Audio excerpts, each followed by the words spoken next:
A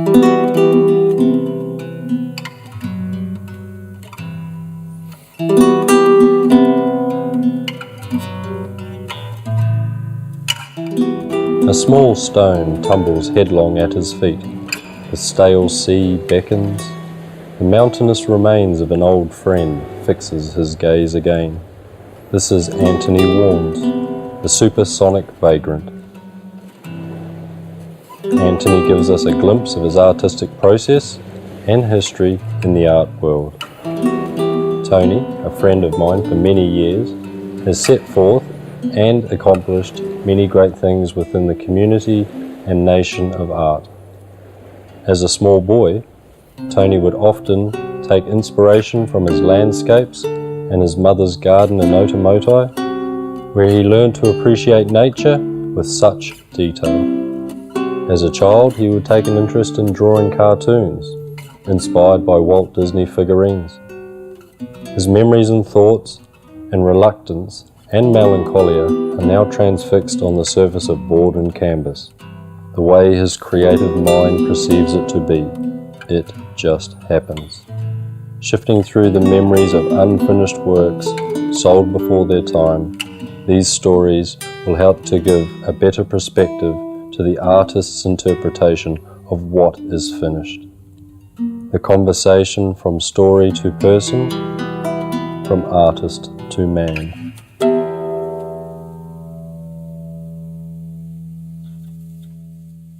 We're doing a look at the moment of your past historical works, a retrospective display. Hysterical too. Hysterical. But I mean, that must be a tear down the back of your mind, allowing you to drift in and out of when you painted previous works and the headspaces it invoked. Well, I think of some of the earlier pieces, they were quite mad, you know, and I felt like I was quite mad. I mean, I had a story once put on the front page of a whole front page of a newspaper that Antony Warnes was going insane. That was a nice age, 45. They question your sanity at 45? And I locked myself in our house for 3 days. I didn't want to come out and be looked at. For 3 days. Funny things like that have an effect on you. It's strange. It did have an effect. But it should. Well, it's just another bit of journalism, isn't it? Was there any truth to it? Arguably there'd be some, yes. I feel like that now. Yes, arguably there'd be some truth to it, yes. Probably was. It's often our own interpretation of what we read and write that creates our own thought. Having somebody read the wrong information about yourself, does it bother you? Has it bothered you? Well, in that some sense? Journalists get it wrong and they just put down what they think. The power of the press. And sometimes I saw a cameraman, I'd try and hide behind a tree. I had them chasing me along Parnell Road one day. Trying to get me into one of their galleries. I was already in one. Trying to get me to one across the road. I says, the lady owns the gallery across the road from your place would kill me if I did that. Oh, but you can do it. We want to have your work. And we insist on it. And all along Parnell Road, I was really trying to maintain being polite. And I thought, it just goes on, isn't it? Mrs. Parnell Road. I said, what are you in a good gallery? I'm trying to safeguard it. This will undo it. Oh, no, it wouldn't. We'd make you richer. And I says, it's not about that. I just happen to want to be across the road. Well, we can do. And they didn't give in. They didn't give in? Because Parnell Road's a long stretch. I quite liked them. I got on quite well with them because they were very out there. But I says, no, you can't do it. And then I went to this gallery and the Chinese guy owned a gold Rolls Royce and had to be photographed beside his Rolls Royce. He was a painter. Oh, I thought, painters don't really do that, do they? But he did. In Parnell Road. Very likeable fellow. We're going very well. The painter? Yes. It's a great big painting with huge prices on them. I said, you won't get those prices, will you? Will you? I think he did. That's how he got his roles. Very smart. Dressed up. They're unusual paintings, very unusual paintings. I don't think the art history books, but he was very outgoing, like all of them, and they're very Parnell type. They're very sort of, you know. Affluent? Seems like... real deal in a cafe where we get seed, you know. Yeah. You know, does that surprise you that some pieces of art sell for high prices and they don't seem to warrant it? Yes, it does surprise me, and they don't warrant it. And you've seen some art yesterday by very young artists in the Tauranga region. What did you think about the comparable quality between... In their village? In the Forester Hall, yes? Brilliant, and they're worth more than what they wanted. Yes. So underpriced. Underpriced. The talent is there, isn't it? Oh yes, every single piece. There wasn't one poor piece in that whole show. This young artists, if they get left alone, they'll be okay. Once they go to art school, a rich mum and dad take them to the Slade, forget it. Don't do it. No. But they do. And they just left alone, and just left alone, forget everything else, because they can really paint. And some were photographs, weren't they? Yeah, yes. They were. Yep. And some were actual painting. And there wasn't a poor piece. No. Not one. No. And you go to an adult exhibition, and there's a lot of poor pieces at exorbitant prices. It's all reverse, isn't it? It is reverse. It's all about that. Casino Read, it was done when I was drinking. That's probably why I threw it in the bin. I probably have a bad hair day. I went to Harrison's probably on a bad hair day, picked it up and threw it in the bin. That's not uncommon. Not uncommon. No. No. And it could have gone completely unnoticed if it hadn't have been rescued. And the crazy part is I got paid for it. I should have paid the person and paid their bin clearance. Would you like the opportunity to do that? Well, if it arrives, I'll probably do it. Oh, that's a wonderful. But the gallery's not there, is it? No, and neither is the bin. But the person involved is. Oh, well, I could refund her money. But she wouldn't take it. No, she probably wouldn't. She wouldn't be that sort of person. No, no. Not many of them are. I mean, yesterday we had the opportunity to visit the homes of other collectors. Some of those pieces were gathered 40 years ago and they still hung on the lounge room and kitchen room walls. Oh, a lot of work done in 1970, yeah, of course. And before that, yeah, so that doesn't surprise me. Not tucked away in the corner of the home, though, very much part of the living space of that person. Some are. I know of guys put paintings under their beds. One distraught couple threw this huge painting over a cliff, down a bank, down a bank, and ruined it over domestic. Oh. And they think only Antony Warnes then, and they had this mistake. Well, he's not having it, and she's not having it. Right, it goes over the bank, and it was a great big piece, apparently. Apparently. Then one man bought a big painting of mine and committed suicide. Not over the painting, but he did. A troubling fact. A lot of artists combat that as well as normal everyday people. Well, artists, I do know a brilliant artist that did himself in. He shouldn't have done it, but he did. It was his choice. Brilliant artist, back in 1985. And I was very sad when I heard about it. And I had two ladies in the gallery saying really had a bit of a sninger about it, well, that's what they do, These prices go like that, I thought, people think like that. They do. And I didn't, of course, but I thought, how sad, he was only very young and he's now selling for any old money in Auckland. Local Bay of Plenty artist? Auckland. Yeah, very misunderstood, drank a lot. Was very young, when age 35, and he said, I've had enough. He was a brilliant artist. The same era, there's quite a few brilliant artists have done that. People with no finance, misunderstood, hopelessly addicted, they've got all kinds of bloody problems. And they get rid of them by just doing themselves in. Well, not everyone does that, but a lot of people do. Yep. Not necessarily painters, anybody. Anybody, yeah. It could be a well-dressed boy who comes from a wealthy family in an office, says, I've had enough of this shit, and just does himself in. Mental health issues amongst people. Well, it is mental health. And your up-and-coming exhibition, Reluctant Melancholia. Good name, I thought. I don't know about Reluctant, though. I suppose Reluctant is as good a name as any, isn't it? Most definitely. Yeah. But the melancholia is very much an insight into the mind. It's a word used to describe the activities of the mind and the feelings and the emotions in oneself. Yes. And that same sense of strength and emotion you use in invoking the name for the exhibition. Is it also fair to say you sometimes use those similar senses to paint and to name pictures? Possibly, yeah. I like the idea of your flamboyant descriptions for your characters and the people involved in your paintings, even if they're fictional. Well, they are, aren't they? Not always, though. I've seen pictures painted of yourself, a self-portrait or a self-image. Doesn't necessarily even have to look like you, it's just a set of circumstances. And we have on hand Casino Reject, for example. It's plainly painted of a single individual on a chair or a bench. Oh, well, you go back history about some of the paintings by a picture of paintings of Lucian Freud by Francis Bacon as an example. Also portraits of Van Gogh,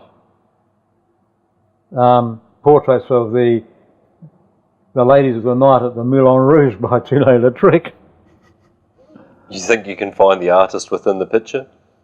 Yeah, they're always in their pictures, aren't they? Yeah. Toulouse-Lautrec came from incredibly, they owned a whole province. They were stinking rich. His mother was a countess. He was short, and he was the darling, the cognac drinking darling of the ladies of the night. And he painted them at night. He was 4 foot something short, died young, told to not drink anymore. He drank cognac out of his walking cane, which it was hollow, so it contained a lot of cognac, and he'd pick it up like that, you see. I was just looking at his cane. When he was drinking, he was getting pissed out of his walking cane. And they sent him to a clinic, a drying out clinic, but he went there to die. He says, you're not going to live very long, are you? Because the way you're going. He says, oh, well, I'll be in good company, won't I? And they sent him away, and he was in his 37th year, and he died in this infirmary. They called it then. Yeah. Or a drying out place, or you probably called it a clinic. And that's where he went. Toulouse-Lautrec. That's a very sad tale for what... It wasn't sad to him. I don't think he cared. No, I guess not. He was singing with a smile, says, I've had a good time, I'm off now, and I'll be in good company when I've gone. Yeah. But did you see a reflection of that in his pieces, though? The melancholia aspect for yours is quite easy to identify. And some of them, yeah. We don't necessarily have examples in our hands, but even the conception of your new art, which was often involving more than one character, it has... Well, here's an example, yeah, and there's this communal grouping, like that they have a relationship and that there's a mental image. Yeah, well, there's a relationship in that one, whereas the son is very wayward, a bit like the boy in the other one with the magpie, the other one with the four... Guardian angels? Well, they're his aunts, really. The aunts. The do-good aunts. I've done them in outlines of black. I've taken away the mist. Okay. But I might have really missed some. It might be a while before I'm really happy with it, you know. Yeah. And that's the normal behaviour for your pieces that create contradiction? You feel you have to work them until you're really happy with them? And some of them are not happy at all. I wasn't happy with that great big one that went out. Well, I wasn't finished. And the guy gave me all this money. I didn't even want it. A big gold one. That's right, yeah. And I wasn't finished. And I had the mistake of letting him see it. And he wasn't going without it. He wasn't going and he's without such a big collector. I said, oh, I can't turn you down. Because, and he definitely says, well, I'm a lot happier than you. I says, yes, you are, actually. That painting is not finished. Not finished. In your mind, it's not finished. In my mind, it's not. In the mind of other people have seen it. You can look at it 4 different ways. Okay. I might have signed it in 4 corners. I can't remember because it can be stood 4 ways. It was called Manganese Lake. Manganese Lake. Huge canvas. One of those, I think, especially stretched at Harrison's at the day, you know, at the day, when they're really big, they put great big... wooden chocks in the corner? Yeah, really big. And it was top quality stuff. And it was gold. And that manganese blue, which is twilight blue. I thought, right, now there's a catch going there with me in it. He says, no. I said, oh, yes. And I said, I should have said that. He wouldn't. If it was up level 3, he wouldn't have seen it. So you actually painted that in the house above the brook? Yeah, I've done some huge paintings there. What year do you think Manganese Lake would have been done? Before 2000? Probably about the same time as a huge one of, roughly the same year as a huge one of the Desert Road. and the pink Morris Minor. Yes. I think it was part of the pink Morris Minor. It was very personal. I didn't really want anyone to see it with a view of buying it. He went, look, I'm going to buy it and I'll give you so much for it.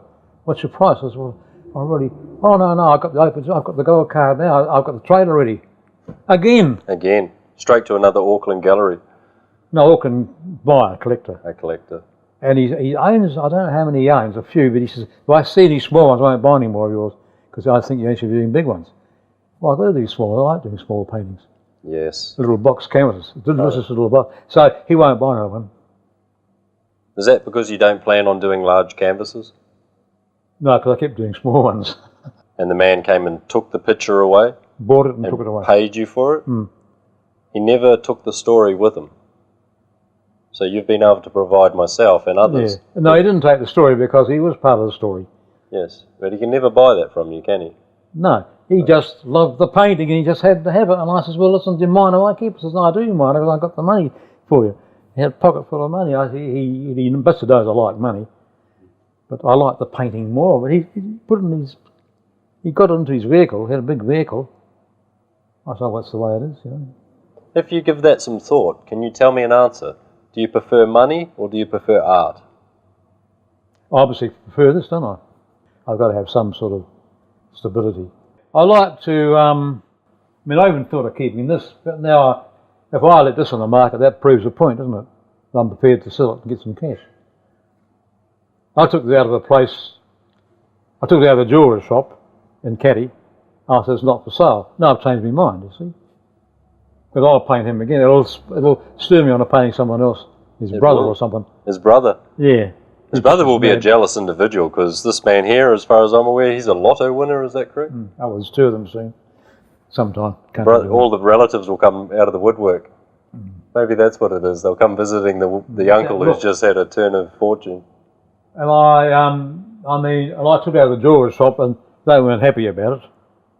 No. And I thought, yeah, well, I just want to take it home and look at it. I'm quite happy I did that. You've also got, over the years, you've had a relationship in that sense with other artists, whether it be an actual relationship where you've been introduced and had some time to work with them, or it's a relationship where you've looked upon their pieces of art and taken a lot of influence from them, or a lot of guidance in some senses? Yeah, I painted a shed with some, where was it now? Oh, one of my best friends who lives in Mount Maunganui, David, I painted there. Did some big ones there. And this is with David Warnes? Yeah, very good. Best artist in the Bay of Plenty as far as I'm concerned. And you painted at his property with him? Yeah, Bessium. Yeah. How do those shared experiences go? Is there much actual talk about the physicalness of art? Or do you just enjoy each other's company and go back and forth between canvases? Yeah, we did then, yeah. Particular pieces that you've kept for long periods of time because of their personal attachment. And you spoke just now I've never kept them too long. They've all been sold, you know. People snap them up, don't they? Painting them and selling them wet in some cases. Wet. Yep. Yes. Shouldn't be shown wet. But it's just happened now. It just happened. Shouldn't show them wet, no. Because they dry, they look a bit different when they dry. Some don't dry that well, you know. I think, God, I've got to finish this. But I can't because someone's already bought it. It's gone out the door. Someone's bought it. When you're purchasing your actual products to use as painting tools and instruments, is there a particular set of colours that you go for? Yeah, there's a few of them. There's You've had some personal favourites over the years. Manganese blue is definitely one, and cerise, and maybe I like Van Dyke brown. Sometimes I haven't got any at the moment. I've got to get to them. You can't buy it here. Sometimes I don't need to have it, you know. I like if it's a red, it's got to be really rich. Like a rich cherry red, I call it. Cherry red. Yeah, rich, very rich. And a rich purple. Rich purple. Yes. Yeah, rich purple. The manganese blue takes a lot of beating. Takes a lot of beating. You work the surfaces of colours together sometimes to create new colours? Is this done in your... Oh, well, they probably do. Yeah, I probably can't remember how it just happens. I don't mean to describe the process because it's your process. Probably one Well, you it's not probably... a process where it just happens. Yeah. Can't explain it, it just arrives. I made a transcript just then about production of art, and you started talking about the promotion of art. Do you see them quite closely tied together? Is it a way to disguise the production as to speak of the promotion? No, they're two different things, aren't they? They very much are. They're great authors too, is another thing. I know for a fact, not for a fact, but we've talked about it in the past, so I guess there's a lot of truth to it, that you paint using just your images of memory. So, well, I suppose you'd call it that, couldn't you? yeah. You don't necessarily need a relevant subject to paint. You paint from what comes from your mind's eye. Yeah, because it's too hard to work going out in the field and doing it. Have you ever done that, field work? Badly. Badly. It's generally a breeze or it's a hot day and the those little flies come round. Land on your wet paint all the time. Yes. I tried that at Macca too. I painted Macca Beach outside. I must have done, yeah, I think I did. You painted that one outdoors? I think so. I used to go to Macca a bit. I'll search the canvas for flies. It was none. I went on a day when it was none. I think, yeah, how else could you paint Macca Beach if at least you weren't there? I think I was there. I only think. I had an idea I was there. I used to get taken there a few times to Macca Beach. There's something about Macca. The last time I went to Macca, I went when Stephen took me. It's a few years back, not that long ago. And when I was staying in the Pevamar Art and Garden Centre, which was a damn good venue. They just didn't stop buying art and framing it. It was such a good venue. Did my esteem a lot of good going there. Well, that can be the nature of some galleries, location, location, location. Yeah, well, it is. And we came back, we went to Macca too, and Steve took his adopted son, who's from Indonesia. He's got an adopted son. Yes. And we're going for a swim. Tony, you come? I says, no. I was dressed like I was in Parnell. It's strange, isn't it? Anyway, I went up to this place. They sold fish and chips. I said, I'll just sit out here quietly, be unobserved, and just look at everyone's... Oh, I won't look at anyone, I'm just not interested. I'm just coming here to have some fish and chips at Macca Beach. He said, I'll run you back. I says, I'm quite capable of walk, Steve. I can walk miles. Doesn't make any difference to me. Anyway, we drove back. I've never said a word. I sat in the car and said, oh, this is a story without words. This is back in the 90s. I don't really want to go anywhere. Don't you want to travel? I said, occasionally I walk to the woodshed, I go to the I go to the bars in Katikati, or go over to Tauranga. In that period of time you would have been in Wellington though, would you have not? No, here. Here in the Bay of Plenty? 90s. Oh, sorry, so 90s. I went and booked a flight after his 17th phone call or something to London, and he says, do lots and lots of paintings when you get there. I'll be waiting for you at Heathrow Airport. I said, yes, Stephen, 3 bags full. Okay. Anyway, I got into a cab, took me to the airport, Auckland Airport, that's it, and I got on this plane, and I said to the Chinese girl coming around, she says, hello, I said, yes, I'm going to London via Hong Kong, obviously. They say, well, they work there, they know more about it than me. They do. They work on the bloody plane, don't they? Telling them something very obvious. Yes, and I said, I'm going to London to see a friend of mine for some years. And I think, seeing it's going to England, I have to have an English drink. What would you like? I says, gin and tonic. Could you make it very large, because heights bother me. It's just an excuse to get an extra drink, you know. And you don't like, oh no, I'm 30,000 feet above the sea. I said, you know, very nice Chinese girls. And I says, that's going to be really strong, because I get like that. I guess why I'm sitting on this island. I'm a nervous flyer. I like this, you know. And I says, oh, well, we'll make sure you'll have a nice trip. I was a wonderful trip. I had a big glass of hand. I says, and you will be back, won't you, sometime? So I says, you know, oh yes, we'll refill you, refresh your glass. Oh, you're most understanding, very kind. It's a long voyage, you know, all this height. It is a long voyage. Yes, it's 22.5 hours. There you go. So we got to Hong Kong, got off the plane, I bought a drink there, I saw the Chinese barman, I says, have a nice day, and 2 short women come over, and says, stand there. It was like commandants, you know.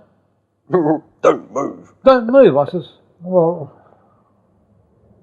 some of us have to move occasionally. I said, I'm going to London via Hong Kong, sort of thing. I said something, I don't know, some words fell out anyway.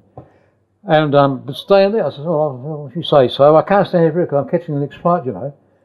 He said, well, you know you're there. It's like they're very loud. They're very loud. Those Hong Kong women, and they're dressed in blue overalls, and they were short and aggressive looking. I said, yeah, I wouldn't mess with them at midnight. I'd get kung fu. Anyway, so I stood there like this. I said, okay, how long do you want me to stand like this for? I was starting to get like, you know. Prepared to do a pose? Yes, you haven't got a camera, have you? No, that's all right. Anyway, I got back on the plane in time. I don't want to stand in bloody Hong Kong airport, do I? And off we went back to the old, and I got to Heathrow. I remember looking down out the window, because I've hardly done any travelling, very little travelling, hardly any. I'm just not that sort of guy. I looked down, I could see all these white buildings below were flying over Eastern Europe. And those sort of white buildings, it just stuck in my head. And we're flying in over Eastern Europe to come over the English Channel. Yes. You've got to go over the south of France. Yeah. And you come into Heathrow over the English Channel. I got to Heathrow and I thought, right, I'm here now. So it's only 2.5 hours later, I'm here now. They should have known who you were, those bastards. Some staff on planes know who I am. In New Zealand, they know my name, quite a few of them. But one day I took a whole lot of paintings and I said, Tony, you can't keep doing this. Because I kept putting, instead of in the store, I said, oh, I like them near me. But you can't do this, Tony, it's not the rules. I said, well, in the future they have to go in baggage. He said, oh, I said, they're very expensive paintings, you know. Anyway, they put them in baggage next time, but I put them on the plane and I'm not allowed to do that. Okay. I was told about it. Anyway, back to this trip, I get to bloody Heathrow, and I hear a voice I knew well. It was the voice of Stephen. We'll go home now. I says, yeah, that's nice. And how's the trip? Oh, just another flight, Stephen. Oh, yes, you're so well travelled, aren't you? You're just such a jet. He used to get very grumpy with me at times, eh? I says, of course, Stephen, being a mate, you've got to travel now, you know. I didn't even like travelling. No, I was going on, I was brewing, I'm knowing it here. Bit of horseplay between friends. Yes, well, we like that, you know. Yeah. You haven't heard us at times, my God. Is it not the foundation for a good friendship? Is it an honest piece of banter? Yes, ours was really good. Yeah. Was. Probably still is. Yeah, I think so. And I hope it is anyway, it probably still is. But he's very insistent, because I won't go and live with him in Sydney. I don't want to go and live. I'm just sitting and I've got a bit of TV and I just cruise around. I go into the village down there, you know, just leave it there. And this restaurant as well. Oh, this is different. I come back this 30-odd times, 20-something times, so I must like it. Very magnetic place. Well, it must be. It drew me back. Yeah. I kept losing places, and I kept thinking, well, it's got antiquity, you know. It has. I mean, there's only one place like this, and it's in Andalusia, in Spain. Very much the way we've named our country, New Zealand, named after poignant physical landmarks. And you've talked about one of your pictures painted in the desert road, for example, using Mount Ruapehu as a backdrop, and the length and durability of the road itself, because you've walked that road. Part of it. Part of it, yes. Only part. It's a long way to walk. But it's not forgiving to think that you have interpreted the scenery and the mood. Is that correct? So when you put only once. That's a huge painting. That is a good painting. But is it not fair to say that you apply the same process to other paintings where you can see things and then interpret it? Because this Black Swamp is not actually called the Black Swamp. We know that. No, you called it called Brown Landscape. You called it that. A good name. I prefer Black Swamp. And I think Brown Landscape's all right at the time, back in '74, but now it's 2017. Black Swamp's okay. Well, when I showed that picture to you recently, you were in a very dark and sombre mood. And I think the renaming of the picture is a reflection of how things can change within ourselves from a brown landscape. Yeah, I get dark and sombre because of my prison addictions. Yes. I do. And that melancholia feel, that sense of repression. I'm going to stop being like. I've got to stop being like that. I like to be more happy. We've changed. Just yesterday you renamed a picture and you said it was the Knights of Spain. Nights in the Garden of Spain. There's a Knights little of Garden of Spain. At the Craig's place. But it's fair to say you went from calling something a black swamp to more flam. But I saw it with the moon over it, the sort of building. Oh yes. And that music came to me. That Manuel music? de Fella's music. He wrote The Knights of the Garden of Spain. I said, that's it. That's the name of it. Only happens now and then. It only happens now and again? And I said, that's it. I had one look, that's the name of that picture. After all these years. And the owner of the picture itself was very happy to have it either renamed or finally given a name at all. Yes, So, yes, he's happy about it. Yeah, I would be too. Damn good name for that picture. It was a good It's a name. damn good name. You for it. dropped I had that one, look didn't at it. you? I had one look at it, that's it. And that music, written by Manuel de Fella, came straight to me. And I heard some Spanish music this morning by Albanus. There are three composers in Spain, Manuel de Fella, Rodrigo and Albanus. They're brilliant, and I just get... And actually, it's a funny thing about that, it takes me back to earlier being here. It's got nothing to do with being here. It's But the it could music. be the Spanish bit. But I've heard sort of Spanish music. Reminds me when I first got here in '89. Yes. And don't ask me why, I can't tell you. Oh. I can't tell you. But there's something there, it's a Spanish, because I think I've got Spanish blood somewhere. Okay. I know I've got French. I don't quite believe that I'm related to the royal family of France. I don't believe that. I've been told I am. I can't see it. And the Bourbon family are the royal family of France going back. And my background says I'm definitely. I had a man bring it to me at Harrison's Gallery. That exactly is your background. He did an ethnicity, a He lineage. did this thing. I don't know why he did it, but he just did. He found out I was at Harrison, brought it to me, and I said, "Oh, I can't believe all this. It can't be. I don't even look like Prince de Bourbon for a start. You know, I might act like him." You might act like him, and your skill set's right there. I mean, you don't just have that demeanour, you actively approach a better way of living. Yeah, but he wouldn't have stood on the road waiting for a ride to Katikati, would he? He would have. Would he? Oh, you first and But foremost... this is years ago, must be and I still industrial. don't believe all that. I can't believe that I've got that. I believe the Spanish, but I'm quite happy to be called more Greek than French. Okay. I like the Greeks. Have you got yourself a Greek name? Antonius? Yeah, Tapticlus, my ex-doctor's name. Great name. I'm sure you've described your local childhood doctor by the same name. He was a damn good doctor. He was a damn good doctor, all right. I mean, come out to our home every week for 7 years. Make sure your hair is neatly put to Antony, you've got the very good clothing on. We're going to continue our conversation leading into the subject, which is creation, your art, and how you actually form these pictures.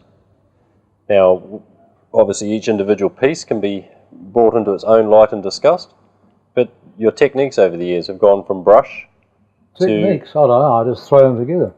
You do throw them together. Yeah. If you call that a technique, yes, you can. Well, we're led to believe that you're left-handed by nature, Yes. and you now... Well, some people left-handed, some are right. I'm left. You're left? Left-handed, yeah. Yeah. Is it your left hand that makes contact with your canvases, Tony? Yes. So you drive with your left hand Drive. towards your pictures? Yes, towards the pictures. Yeah. Well, many of your trips around the country have led you to places, galleries, and exhibitions you've done in the past. Mostly aeroplanes. Mostly aeroplanes, especially if those travels any greater than the local district. They're the very boring way to go. Planes are Aeroplanes? very boring. Very boring. I'd rather have gone to England on a barkentine with some drunken sailors and taken forever to get there than go on a bloody plane arrival in no time. But it doesn't happen now. So exhibitions that you've had in the past, most recently 2012, 14. 2014? Yes, in this huge house at Peppermar. But I wasn't my own. It was actually, I was a guest of the Peppermar Art Club. These exhibitions in the past and the ones that you have in the future, do you build up material or produce pictures associated to them?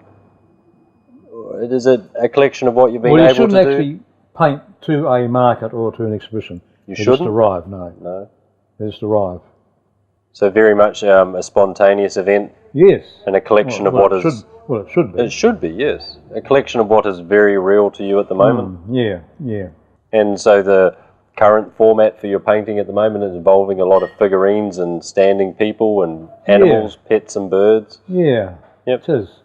There's a capture of a few of your own pets And the birds that visit your home? Yes, you could say that, yeah. For the viewer's sense, so somebody who's coming to look at these pictures, what are they likely to see? A mess. A mess. Good way of describing it. Well, it's very rare for people to come to see anything lately, so they just don't. Used to see them all the time. Things have changed, and I sort of. How would you like your audience to feel after they've looked at your pictures? Well, it's not for me to say how I'd like them to feel, because they're going to feel how they feel. So that's not for me. If I want something, it's generally the other way anyway. So It can be. it often is. And some of your titles, they have almost like a story within the title. Hopefully they are. Yes. Yep, relating to the subject. Do you enjoy the wordplay and the creativity when naming your pictures? Yeah, naming them could be fun. Playing them should be fun. I find you often name your pictures after you've finished them. Well, you've got to, don't you? Yes, but some of them have such strong characters. It's like you already know what you want from the canvas. No, actually, I don't. You don't? No. No. Haven't got a clue. Just arrive. I mean, some brushes of this paint can do like what this one did. I didn't think it was going to turn out like that. They did. And I reckon that's one of the best I've ever done. One of them. Because of that sense of finality, when you finally integrate the painting into a finished product, you can actually feel that transition when it's time to let go? You can, but sometimes you can't. I mean, you know, I got stuff that, oh God, nowhere near finished. Some of your standout pieces over the years that you had very much known you'd finished, and then some of the ones that are highly held in regard, you find them to be unfinished works. Yeah. These Like the great big, huge one that the guy took away. Unfinished in your eyes. It's still not finished, but it'll never come back, so it's there. They consider it finished, but I didn't. No. And this gentleman himself will never know what the picture had within itself, the final product. He's really happy with what he's got, and he's really happy. He is really happy. He's over the moon about it. But I just not finished. It's one of quite a few. I've got them out in people's homes now. I like to get some of them back, but you can't do that. You just can't do it.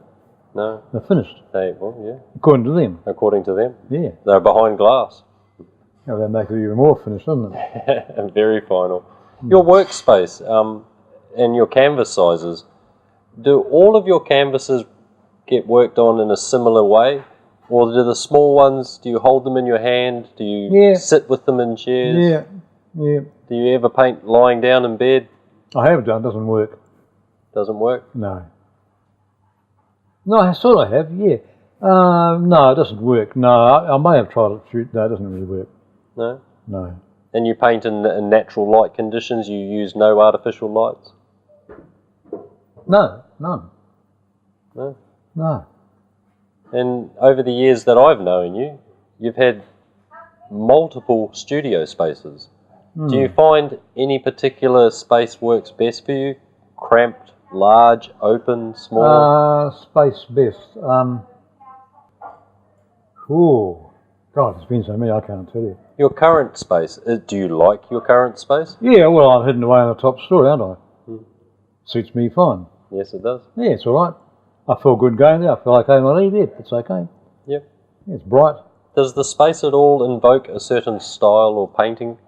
No? No, it's just another space. Does it ever translate into the painting, the space you're working in? It's just a space. It's a square room with a space. My favourite one, I don't think there is one. I had a huge space in England. It was huge. I did 13 to 15 medium to very large paintings and they all worked. They just worked. Different era though, back in 95. I had spaces in, let me see, some places in Wellington which were just hardly any room at all, yet everything I did just sold. Even down under the ground I was painting when I was sort of nowhere to go at the time. I didn't really care about it because I could go and have a shower somewhere. I don't know where I went, probably a hotel or, I don't know, I went somewhere for a shower, go out for lunch or tea, paint after 11 o'clock in the morning when the light came in, and they're all sold. And a space that no other painter would have probably bothered to go into. Very much so. And also in certain houses where I had a lot of outer work, guys and girls around, and some wanted to watch me, and hardly any space, and people come to the house, they just keep buying them. It's just hardly any space at all. It's just, then you get the real academic studio space, which I've never had. Like the light's going to fall across your shoulder, you've got to wear a smock, you've got to have a standard easel. I haven't bothered about that, I just do the jolly things. Yeah. So within these constant changing spaces in which you've painted, you've also had different people around you, close by you, different friendships. Oh, yeah, well, of course. Yeah. And these people have known you by very different names. Yeah. And only recently, I noticed and brought to your attention the change in some of the ways you sign your art. And we use that... If they're worth signing. If they're worth signing. And I've noticed you don't sometimes sign paintings at all. I forget. They go unsigned. Yes, I've been out in galleries and I've had a phone call, could you come and pick these up? They're all unsigned. I said, I forgot to do them. And some galleries won't accept it. I just forget. So not intentional? No, it just... No. So is it fair to say that with the changes that your name has had over the years, it seems to have got somewhat smaller, somewhat shorter? Is that because you're becoming more personal with your pictures? More comfortable with them? I don't think there's any difference. It's like you're becoming a little bit more personally entwined by just referring to them as Antony rather than Antony Warnes or... No, I don't think there's anything to do with personal. I've just changed my signature. Apparently you have to be signed. As a young man, when you first started painting, was a signature a privilege when you finished a piece? Signing it was your way of saying it was finished? Yeah, I knew then when they were finished. No, I don't. No, you don't. I just knew. Because my head was clear and it's not clear now. It's a bit muddly. Bit muddly? Well, 70-something years doing art. Yes. You're going to get muddly, aren't you? Yes. Well, I do. This exhibition space we talked about, I mean, we've gone through discussing your studios and how the creative works were taking place. Well, some you wouldn't call studios, they were just spaces. Mm-hmm. I mean, the academics in England, they had real studios with 15-foot studs, big windows. Big windows, big walls. And then they had talks about their art and they stand back from them at 100 paces, And they had to become members of the RA, Royal Academy, before they're allowed to exhibit. That's very stringent. That is. That's back in the academic days, when the Royal Academy exists still in England, it doesn't exist here. And anyone can say anyone can paint. Well, no, not anyone can paint. You're either a painter or you're not. It's like writing music. I'd like to write music and I can't. You either write music or you can't. You can write stories. I'm too lazy to be bothered sitting down for hours writing a story. I think I could. I can no longer be bothered. I mean, how these people write all these novels, I have no idea. No idea. The process in which you paint, for example, is a very hidden topic. It's a mystery. I mean, I've seen your works over the years covering probably 30 or 40 years span. I see different styles in all of them. And pieces you're working on at the moment, they seem to be very chunky, very hand-orientated rather than tool. I have paintbrushes too, but the ones I've got left. You burn through them? Oh, well, yeah, I have, yeah. Well, I think I just have. Some of the products are tough on your brushes? Yeah, well, they're just paintbrushes. They got a certain life. When they start to give, I just throw them out. The paint itself, on your hands and on your fingers? Oh, that doesn't bother. No. I got a tin of stuff, I just whack it in. Does it always feel the same to you, or does certain paints and colours have different feelings? No. No, they don't. No, it's always the same. It's just the same, The depth of the paint on the canvas, can you feel that? Is it tactile to you? Because it appears tactile, it appears heavy. And it probably is without knowing it. It probably is. Is there, by chance, a change in the way the painting appears when you are using your hands aggressively? Well, it's going to change when I go using my hands aggressively. It will change. It does? The whole thing will change. And some of them go out the back window because they're not. Just not happy with the results? Well, like that one there. I thought that was. I can't remember doing that, but I probably did. Yep. Is it likely that the pastels also included a lot of manipulation with your own hands rather than just the palette knife or the stick itself?